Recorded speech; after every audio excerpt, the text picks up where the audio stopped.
예수님이 살아계실 때에 예수님이 특별히 사랑했던 제자가 있었습니다. 아니, 예수님이 사랑하지 않은 제자가 누가 있었겠습니까? 다 예수님이 사랑하셨겠지만 특별히 우리 주님께서 사랑했던 제자, 그 제자는 12제자 가운데 가장 나이가 어렸고 그냥 가장 몇 살이나 되었는지는 정확하게 잘 모르지만은 제가 어제 산에서 봤던 우리 청소년 아이들처럼 하여튼 12제자 중에서 제일 막내니까 그저 한 10대 20대 되기 전에 어린 아이 수준이었던 것 같습니다. 그런데 하여튼 이 제자가 얼마나 성격이 얄궂은지 그냥 막 얼마나 성격이 급해가지고 어리니까 아무래도 말이죠. 그래서 예수님하고 다니면서 어떨 때는 막 예수님 앞에 제대로 하지 못하는 사람 보고 저놈에게 당장에 하늘에 불을 내려가지고 막 심판하십시다 이런 얘기 무슨 뜻인지도 모르고 막 이렇게 내뱉는 그런 제자였습니다. 그래서 예수님이 그 제자에게 너는 번개의 아들이라고 별명을 지어준 거죠. 그래서 성경이 우레의 아들이라 그렇게 예수님이 별명을 지어줬다 그럽니다. 그러니까 어느 정도로 하여튼 성격이 급한 데다가 말도 막 함부로 하는 아주 그냥 그런 제자였어요. 근데 우리 생각에는 저런 놈을 어떻게 제자로 불러가지고 예수님께서 데리고 다니시나 그런 생각이 들 것 같은데 예수님은요, 사람이 부족하고 좀 이렇게 못난 구석이 있으면 예수님은 그 사람을 더 사랑하시는가 봐요. 예수님이 특별히 그 제자, 그 어린 제자를 사랑하셨다는 거예요. 얼마나 사랑했는지 마지막 십자가에 못 박혀 죽으시면서 이제 마지막 자신이 내가 세상을 떠나는구나 하는 그 순간에 세상에 그 제자를 보면서 얘야, 예수님이 맏아들이잖아요. 첫 번째 아들. 근데 어머님이 홀로 남아 계시잖아. 그래서 그 제자에게 예수님을 맡겨요. 아니 다른 제자들 많은데 나이 많고 말이죠, 다 성인이 된 제자들도 많은데 왜 그 가장 철없는 막내에게 네 어머니라 하면서 자기 어머니를 그 제자에게 부탁을 한 것입니다. 그러니 예수님이 얼마나 그 제자에게 마음을 주셨던가 하는 것을 우리가 알게 되는 것입니다. 그래서 그런지 모르지만 모든 제자들이 순교로 생을 마감했죠. 다 엄청나게 정말 부활하신 주님을 만나고 난 이후에 그 참 연약했던 제자들도 자기 생명을 주의 복음을 위해서 주의 부활을 전하는 데에 자기 생명을 다 주었습니다. 근데 참 이 제자는 순교를 당하지 않고 끝까지 살아남았습니다. 도대체 몇 세까지 살았는지 모르지만 거의 100세까지 살지 않았겠는가 싶을 정도로, 아니 세상에 이 사람을 죽이려고 사람들이 그 기름이 풀풀 끓는 가마솥에다가 사람을 집어넣는데 이 사람이 죽지 않고 살아남는 거예요. 이 제자가 누구였죠? 이 제자가 바로 사도 요한입니다. 이 사도 요한이 우리에게 남긴 성경이 요한 1서, 2서, 3서, 요한 계시록이라고 하는 엄청난 성경이 있습니다. 그렇게 사랑받고 그렇게 특별했던 제자 사도 요한이 이 요한 1서 성경에 보면 이런 말을 우리들에게 남겨줍니다. 참 의미심장해요. 왜 그런지 하면요, 이 요한은 특별히 하나님은 사랑이시라 그렇게 말씀해요. 여러분, 성경에 많은 구절들이 있고 많은 말씀들이 있습니다. 다른 제자들이 다 기록한 복음서들이 있고요, 다 있습니다. 그런데 유독 이 사도 요한이 표현하는 그 하나님은 사랑이시라, 이렇게 아주 한마디로 딱 정의해서 우리에게 줘요. 그러면서 이 세상에 우리 성도들에게 해주는 말, 하나님은 사랑이시기에 너희도 서로 사랑해야 한다. 사도 요한이 우리에게 부탁하는 가장 귀한 말씀입니다. 그런데 이 사도 요한이 또 특별하게 우리들에게 주시는 말씀이 하나 있는데, 우리 같이 한번 보세요. 요한일서 2장 1절 말씀을 보면 이 사도 요한이 우리에게 이런 말을 합니다. 우리 같이 한번 봉독하지요. 만일 누가 죄를 범하여도 아버지 앞에서 우리에게 대언자가 있으니 곧 의로우신 예수 그리스도시라. 그래요. 여러분 잘 아는 말씀입니다. 근데 한번 잘 보십시오. 만일 누가 죄를 범하여도, 우리를 얘기하는 거죠. 우리가 죄를 범해도 아버지 앞에서 우리에게 뭐가 있다고요? 대언자가 있으니 곧 의로우신 예수 그리스도시라. 성경에서 이 대언자라고 하는 말을 요즘 우리말로 번역을 하면 변호사라, 이런 말입니다. 우리를 위하여 변호해 주시는 사람. 우리가 하나님 앞에 죄인인데 하나님 앞에 서서 심판을 받아야 되는데 우리에게 뭐가 있어요? 변호사가 있다, 이 말입니다. 제가 왜 이 말씀을 여러분들에게 소개시켜 드리느냐 하면, 놀랍게도요, 이 사도 요한이 이 땅에 있기 전 거의 정확하게 1000년 전에 있었던 사람이 누구였느냐 하면 다윗입니다. 1000년 전에 그 다윗이 오늘 우리가 읽은 말씀 속에서 가장 소중한 구절이 하나 있습니다. 그것은 바로 4절 말씀이에요. 자, 한번 보세요. 자, 오늘 읽은 말씀 시편 9편 4절 말씀 같이 읽겠습니다. 주께서 나의 의와 송사를 변호하셨으며 보좌에 앉아서 의롭게 심판하셨나이다. 그래요. 오늘 우리가 읽은 말씀은 하나님께서 언젠가 이 세상의 악한 자들을 심판하신다는 말씀입니다. 사실은 우리가 악한 자들을 말하지만 우리도 악하기는 마찬가지. 하나님 앞에 죄 없는 자가 없으니까요. 우리가 늘 죄를 지며 살아가니까 세상의 사도 요한이 그렇게 그냥 입이 싸가지고서 그냥 욕을 하고 막 저주를 해야 된다 그러고 그렇게 성격이 급했던 사도 요한처럼 우리도 마찬가지로 우리도 악한 자라 이 말입니다. 그런데 뭐가 다릅니까? 그 무시무시한 심판장에 우리가 하나님 앞에 설 때 우리에게 누가 있다고요? 변호사가 있다는 거죠. 근데 이거를 세상에 사도 요한이 이 땅에 있기 전 1000년 전에 다윗은 미리 알았어요. 다윗이 주께서 나의 의와 송사를 변호하셨대. 변호사가 있다는 것만 아는 정도가 아니라 이미 다윗은 변호사를 삼아가지고 자기를 변호하게 하셨대요. 이게 웬일입니까, 세상에.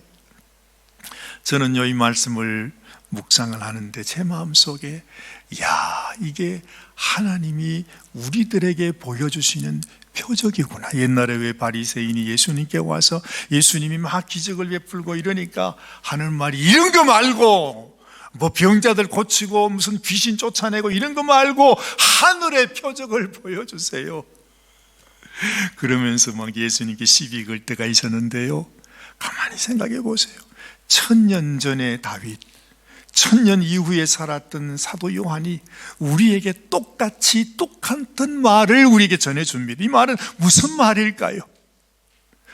다윗이 변호사를 알았고 사도 요한이 변호사를 알았으니 너희도 너희에게 변호사가 있다는 사실을 알아야 된다라고 하는 하나님의 메시지라 이 말입니다. 그냥 하는 말이 아니고 하나님께서 이 놀라운 기적과 같은 방법을 통해서 우리에게 너희에게는 변호사가 있다고 하는 사실을 우리에게 가르쳐 주고 있는 것이죠. 사랑하는 여러분, 다윗도 사도 요한도 이 사실 알았는데 정작 이 말을 듣고 있는 우리가 이거를 모른다면, 이 변호사를 내가 나의 변호사로 삼지 못하고 있으면 얼마나 안타까운 일이겠습니까? 여러분들이 오늘 이 시간 마음속에 이렇게 생각하십시오. 주님은 나의 변호사다. 한번 따라해 보세요. 예수님은 나의 변호사입니다. 예수님은 나의 변호사입니다. 이 믿음이 확실히 있어야 돼. 에이, 오상아님, 그거 모르는 사람이 누가 있어요? 그런데 실제로 우리는 그 변호사를 사용하지 못하고 있어요. 말로만 알면 뭐해요? 산호세도 훌륭한 변호사, 하여튼 이 변호사 한번 살려면 뭐 수천 수만 불을 줘야 된다고 그러지 않습니까? 여러분이 법정에 가서 무슨 문제가 생겨서 하면은 돈 버는 사람은 누구라고요? 변호사들이 돈을 다 번다고 그러잖아요. 세상에 변호사들 다 많아도 그 변호사를 내 변호사로 삼는 게 그게 소중한데 말이야. 그게 어려운 건데, 세상에 우리 주님이 이 땅에 나를 위하여 변호사로 오셨다는 거죠. 그러니까 여러분이 확실하게 오늘 이 말씀을 내 마음속에 붙잡고 우리 주님이 나의 변호사라고 하는 사실을 확정하시기를 바랍니다. 그래서 어려운 일이 있을 때마다 변호사를 부르는 거예요. 예수님을 부르는 거예요. 이 사건이 생겼어요. 아니, 마귀란 놈이 나한테 지금 이런 시비를 걸어, 성사를 걸어요. 어떡하면 좋을까요? 내가 싸우려고 부둥거리지 말고 변호사한테 맡겨두고 그 변호사가 일을 할 수 있도록 변호사가 말하는 대로 잘 따라해야 된다, 이 말입니다. 믿으신 분 한번 아멘 하시길 바랍니다. 네, 그러기 위해서는 가장 중요한 것이 있습니다. 일단은 먼저, 그렇구나, 변호사가 있다는 말은 무엇입니까? 내가 사는 이 세상이 지금 법정과 마찬가지라는 거예요. 이 세상 속에서 변호사? 예수님이 변호사로 왔어? 그러면 또 누가 있겠어요? 나를 어떻게 하든 죄인 만들려고 하는 뭐가 있어요? 검사가 있잖아요. 근데 검사는 누굴까요? 맞아요. 이 세상의 검사는 바로 마귀입니다.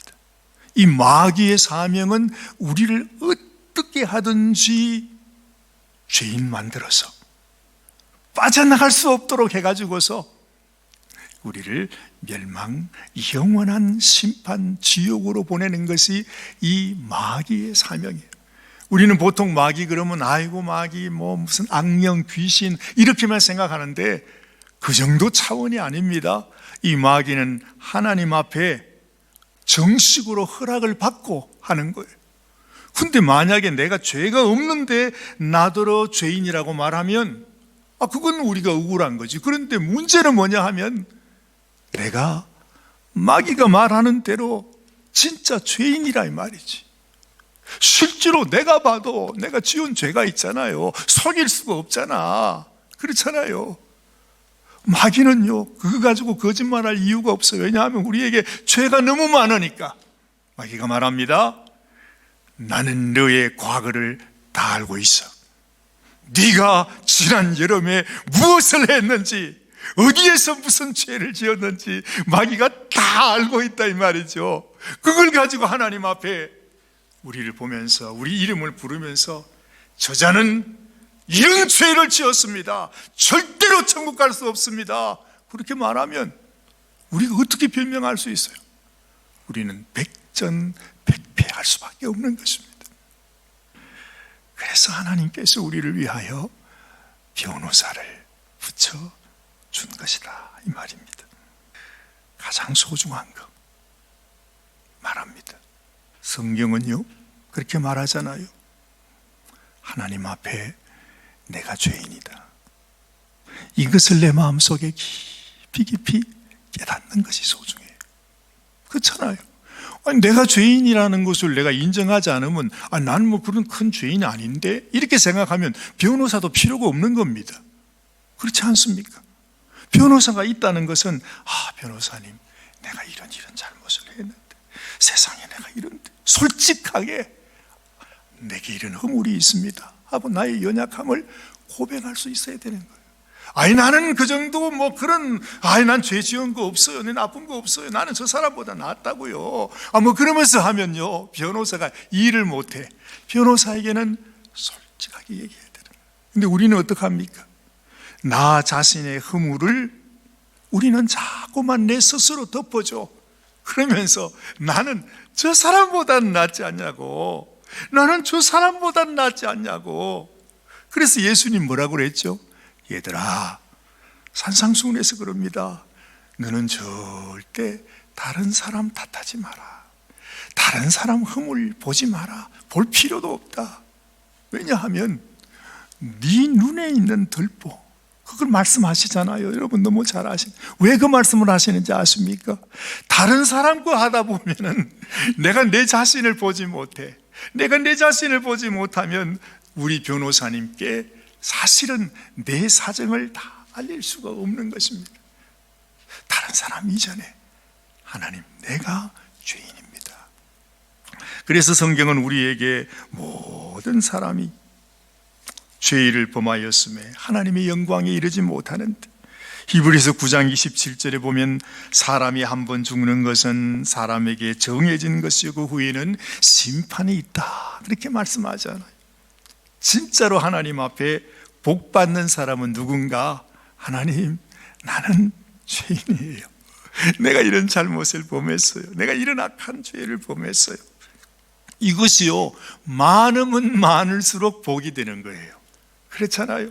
변호사한테 확실하게 얘기하면 변호사가 확실하게 처리를 해주는데 변호사를 못 믿어. 그래가지고서 변호사한테도 얘기를 제대로 못하면 일이 꼬이는 것입니다. 그러면 마귀와 변호사가 함께 싸우는데 이 마귀를 이길 수가 없는 것입니다. 그래서 변호사에게 맡기는 것이 소중합니다. 요한계시록 12장 10절 말씀을 보면요, 우리 형제들을 참소하던 자, 이렇게 말해요. 마귀를 얘기하는 것입니다. 우리 하나님 앞에서 우리를 계속 밤낮 참소하는 자가 마귀라고 얘기를 합니다. 그러나 우리에게는 변호사가 있습니다. 여러분, 나를 위하여 하나님이 붙여주신 변호사가 최강의 변호사라고 말씀합니다. 이것이 오늘 말씀의 제목입니다. 왜 예수님이 세계 최강의 변호사인가? 그것은 이 세상의 어떤 변호사도 사용할 수 없는 기가 막힌 방법으로 예수님은 우리를 변호하시기 때문입니다. 다른 모든 변호사들은요, 수단과 방법을 가리지 않고 어찌하든지 이 사람은 그런 죄 안 범했어요, 이 사람은 무죄예요, 그거 하잖아요. 그러면서 막 증거를 갖다 대고, 어떨 때는요 막 거짓 증거를 가지고서도 어떻게 하든지 변호사는 돈을 받았으니까 이 사람은 무죄라고, 이 사람은 이런 죄를 범하지 않았다고 그렇게 하는데, 예수님은 어떻게 합니까? 이 사람이 유죄인 게 맞다고, 이 사람이 죄 지은 게 맞다고 그러면서 이 변호사가, 그렇지만은 내가 이 사람의 죄를 내가 다 처리했다고 그렇게 말씀하시잖아요. 그렇게 말씀하시는 게 뭡니까? 예수님께서 십자가에서 우리를 위하여 손발에 못 박히시면서 마지막 자기 영혼을 하나님 앞에 올려드리면서 내가 다 이루었다, 이루었다, 그렇게 선포하실 것이, 바로 내가 이 사람의 죄를 위하여 그 죄의 모든 대가를 내가 치루었다라고 하는 것입니다. 이 십자가는 그저 단순한 희생이 아니라 법정에서 형이 집행된 증거라고 하는 것을 우리들에게 말씀하고 있는 것입니다. 그래서 로마서 8장 33절 말씀부터 보면 이렇게 말씀합니다. 우리 같이 한번 읽으십시다. 누가 능히 하나님께서 택하신 자들을 고발하리요? 의롭다고 하신 이는 하나님이시니 누가 정죄하리요? 죽으실 뿐 아니라 다시 살아나신 이는 그리스도 예수신데 그는 하나님 우편에 계신 자요 우리를 위하여 강구하시는 자시니라. 누가 우리를 그리스도의 사랑에서 끊으리요? 환난이나 공고나 박해나 기근이나 적신이나 위험이나 칼이라. 이 세상 그 어떤 것도 하나님이 붙여주신 변호사가 모든 것을 다 처리했다고 하는데, 하나님이 의롭다고 하는데, 하나님이 되었다고 하는데 누가 시비를 걸 수 있겠느냐. 그래서 예수님이 최고의 변호사라 이 말입니다. 두 번째, 예수님이 왜 최고의 변호사인가? 예수님은요, 재판장에 하나밖에 없는 아들이었습니다. 세상에 판사가 있는데 변호사하고 판사하고 서로 잘 아는 관계라, 친척 관계라, 무슨 학교 동창이라, 무슨 연수원 동기라 뭐 이렇게 하면 그거는 뭐 재판 받아보나 마나지, 다 팔은 안으로 굽는다고. 그런데 재판장하고 변호사하고 무슨 관계라고요? 하나밖에 없는 아들이 변호사라. 그러면 재판 어떻게 되겠어요?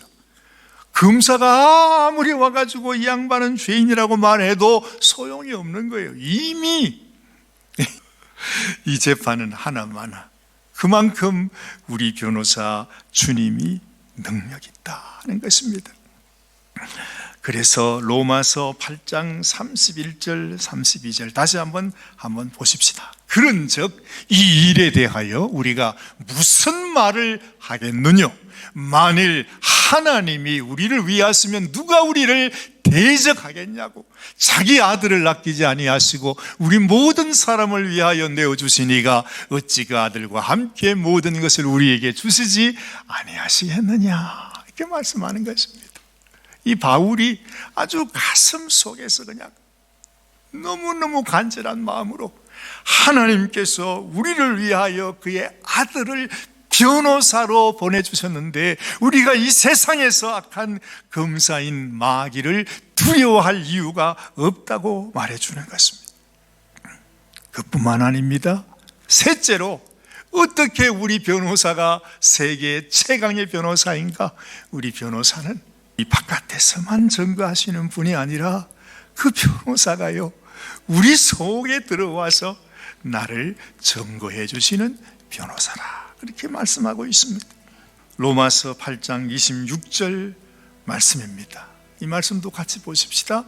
이와 같이 성령도 우리의 연약함을 도우시나니 우리는 마땅히 기도할 바를 알지 못하나 오직 성령이 말할 수 없는 탄식으로 우리를 위하여 친히 간구하시느니라. 세상에 얼마나 능력이 있는지 이 변호사는 내 심령 속에까지 찾아오셔서 우리를 위하여 기도해 주세요. 나는 무슨 말을 어떻게 해야 될지, 어떻게 변명을 해야 될지 모르는데 이미 주님께서 성령으로 나를 위하여 간구하시는 자시라고 그렇게 말씀하고 있는 것입니다. 우리는 고난주간을 흔히 그렇게 생각하잖아요. 주님이 고생한 거, 주님이 고난당하신 그걸 생각하는 주간이다. 그런데 반은 맞고 반은 틀리는 겁니다. 아니, 주님 고생한 거 생각하라고 고난주간 갖는 거 아니에요. 주님도요, 이 고난의 길을 가면서 그 앞에 뭐가 있는 것을 보았다고 그랬어요? 자기 앞에 기쁨이 있는 것을 보았다고 그랬어요. 그 기쁨이 뭐냐 하면 예수님이 이런 고난을 통해서 변호사가 죽도록 고생해가지고 져버리면 그게 무슨 의미가 있습니까? 근데 변호사가 자기가 죽도록 고생해가지고서 재판에서 성소해서 우리를 살렸어요. 그런데 알고 보니까 성경이 우리를 예수님이 맏형님이고 우리는 예수님의 동생들이다, 그렇게 표현하고 있어요. 얼마나 큰 기쁨이겠습니까?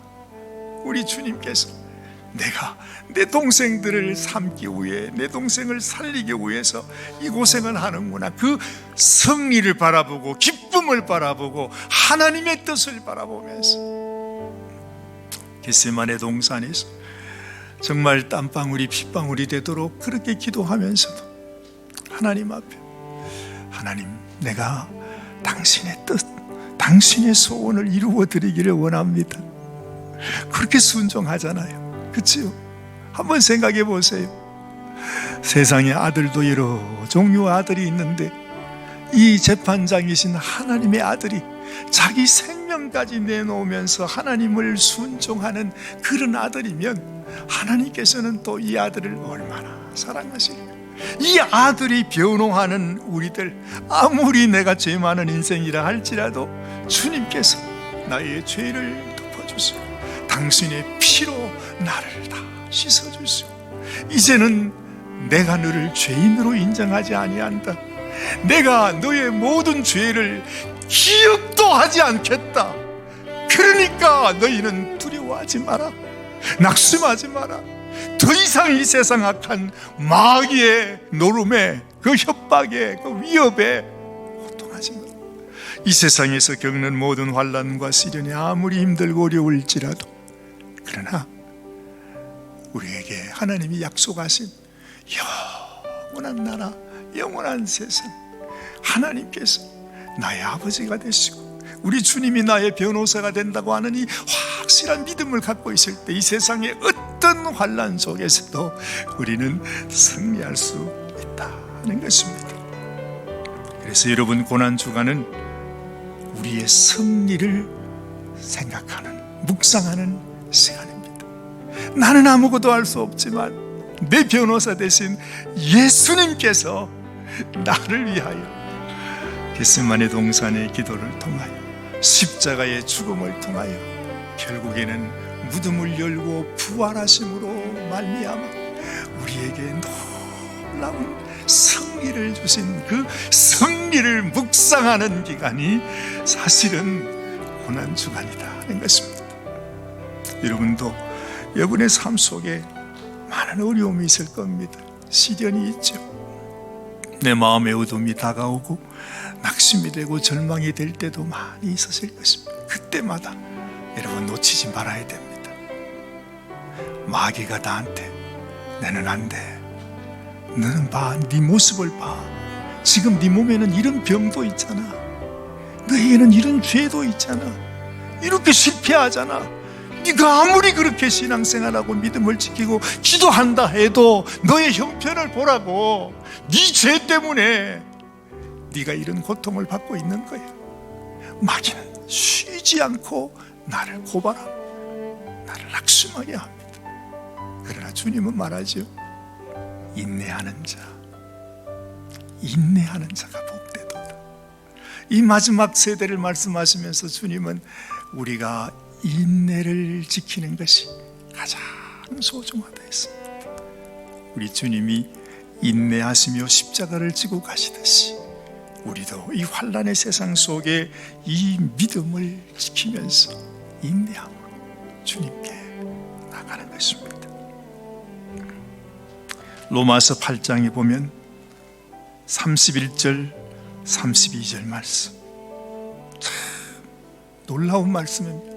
하나님에게는요 이미 결정이 났어요. 판결이 났어요. 어떻게 판결이 났는지 한번 보세요. 또 미리 정하신 그들을 또한 부르시고 부르신 그들을 또한 의롭다 하시고 의롭다 하신 그들을 또한 영화롭게 하셨느니라. 이 세상에 사도 요한이 성격이 그렇게 급하다고 했지만 사실은 하나님의 마음은, 하나님의 성격은 더 급해요. 더 급해요. 내가 내 아들 예수를 변호사로 보내가지고 우리를 불렀는데, 그렇죠? 하나님은 이미 말이죠. 세상에 우리를 부르시고 부르신 우리를 의롭다 하시고 의롭다 하신 그들을 또한 영화롭게 하셨대. 이미. 아니, 우리는 이 세상에 아직 살아가 천국에 간 것도 아닌데 하나님은 이미 이 세상에서 사는 우리를 영화롭게 하셨대. 하늘의 영원한 영광을 이미 우리들에게 허락하여 주시다는 것입니다. 우리는 이것을 믿음으로 받아 누리고, 야, 하나님이 나에게 주신 축복이 이런 겁니까? 아직 나 같은 죄인, 아직도 악한 원수 마귀 검사하는 나를 죄인이라고 자꾸 그러는데 하나님은 나를 영화롭게 하셨대. 무슨 말이에요? 예수님과 똑같은 모습으로 하나님이 나를 인정하고 계신다는 거죠. 야, 그러니 이 일에 대하여 우리가 무슨 말을 하겠느냐? 하나님이 우리를 위하시면 누가 우리를 대적하겠느냐? 근데 여러분, 하나님께서 이렇게 판결을 내리셨는데 이것을 우리가 믿음으로 마음에 받아들이느냐? 아니면 하나님께서 이렇게 귀한 이 판결문으로 우리들에게 주었는데 세상의 그 판결문을 우리가 저 소중한 걸 깨닫지를 못하고 믿지도 못하고 그 판결문을 가지고 있지도 않아, 기억도 못해. 그러면서 날마다 그냥 낙심하고 절망하고 불평하고 또 다른 사람들 보면서 막 그냥 손가락질하면서 그런 모습으로 산다면 그것도 얼마나 참 안타까운 일이겠냐는 거죠. 마지막으로 사도 요한은 이 사실을 알고 그렇잖아요. 나에게는 대언자가 있다. 내가 하나님 앞에 죄인이지만 나를 위하여 대언해 주시는 나의 변호사가 있다 하면서 그렇게 성격 급하고 얄궂고 하여튼 그렇게 철없던 요한이 자기 인생 마지막 때 사랑의 사도로 완전히 정반대 사람으로 바뀌어져 가지고서 내가 왜 이런가? 내가 마지막 인생을 마치면서 너희들에게 남겨주는 것은 말도 아니고 글도 아니고 나 자신이다. 하나님은 사랑이시기에 우리가 서로 사랑해야 된다. 그러면서 이 사도 요한은 과거의 자기와 완전히 다른 사람으로 자기의 인생을 마쳤다 하는 것입니다. 사랑하는 여러분, 우리 믿음도 그렇습니다. 우리의 삶 속에서 내 믿음, 내가 하나님 믿고 내가 나의 변호사인 예수님을 안다면 나 자신이 바뀌어져야 해요. 나도 다른 사람을 허물하기 전에 내가 하나님 앞에 죄인입니다. 내가 하나님께 용서받았습니다. 내가 하나님께 택함 받았습니다. 내가 부르심 받았습니다. 하나님 나를 의롭게 했습니다. 하나님이 나를 영화롭게까지 했습니다. 하나님, 나도 하나님의 그 사랑에 합당하게 살아가기를 원합니다. 이런 소원이 저에게도 여러분들에게도 함께 하시기를 주님 이름으로 축원합니다. 기도하십시다. 하나님 아버지, 너희는 애를 따라 돕는 은혜를 얻기 위하여 은혜의 보호자 앞에 담대히 나아갈 것이니라 하셨습니다. 하나님, 이제는 우리가 하나님 앞에 사랑받고 하나님께 은혜 받은 자로서 이제는 하나님 앞에 죄인이 아니라 영화롭게 된 하나님의 자녀로서 하나님 앞에 담대히 나아가 더 이상 이 세상 악한 원수들의 마귀의 본성을 따라서 그렇게 살아가는 인생이 아니고 하나님, 나 자신의 허물을 주님 앞에 고백하면서 하나님, 내가 더 사도 요한처럼 그렇게 사랑의 사도, 사랑의 성도, 사랑의 일꾼으로 정말 하나님의 사랑을 모든 이웃들에게 보여주는 그런 주님, 당신의 성도가 되기를 원합니다. 사랑하는 우리 모든 성도들에게 이런 은혜로 함께하여 주시옵소서. 우리 주님 예수님의 귀하신 이름으로 감사하며 간절히 기도드리옵나이다. 아멘, 아멘.